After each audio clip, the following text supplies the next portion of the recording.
being small in our own eyes.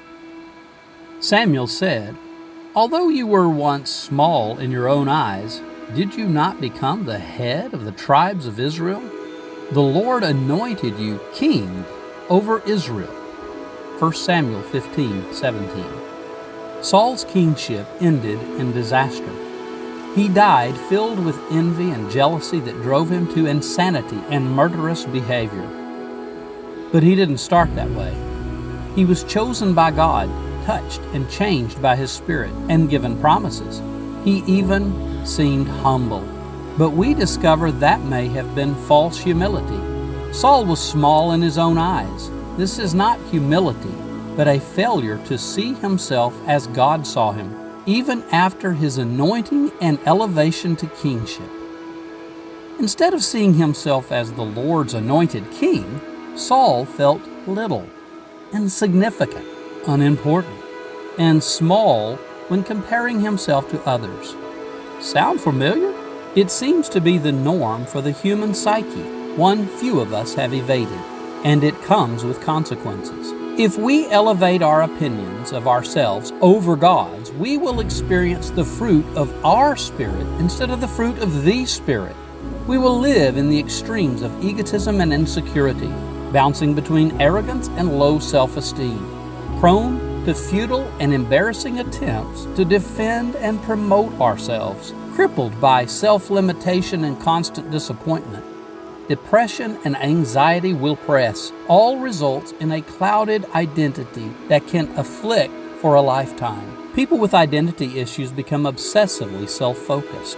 Vexed, Saul was demonized. Oppressed with a self-introspection that yields doubt, defeat, and despair.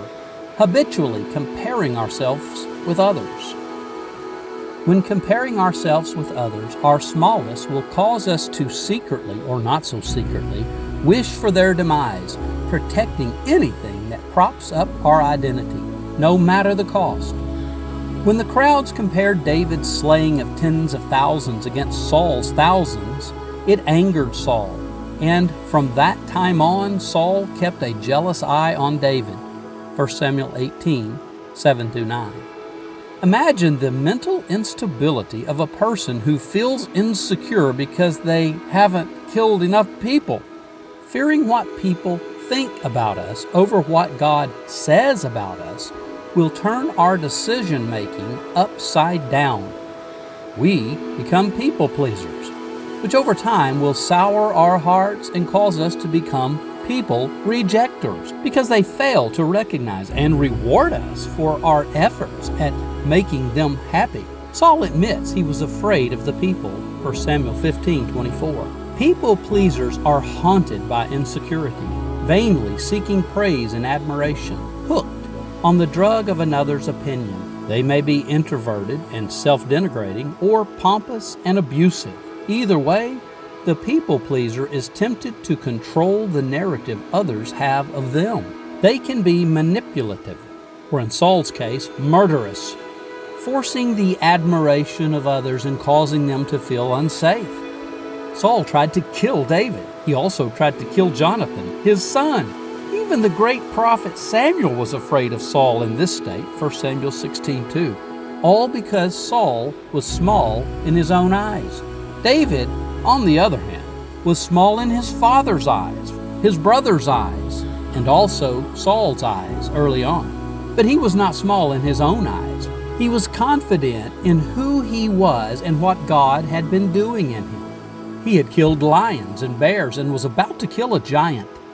Esteemed by God, David was a man after God's own heart, 1 Samuel 13:14, and he went down in history as Israel's greatest king. His name even connected with the title given to Jesus, Son of David, Matthew 21:9. People who are confident in how God sees them do exploits. People small in their own eyes become riddled with self-doubt. They are quick-tempered, defensive, and constantly trying to prove themselves. They are vulnerable to flattery or, in church culture, prophetic manipulation. All of this taints the good they do with suspicion of an ulterior motive to be seen and advanced by others. But it doesn't have to be this way.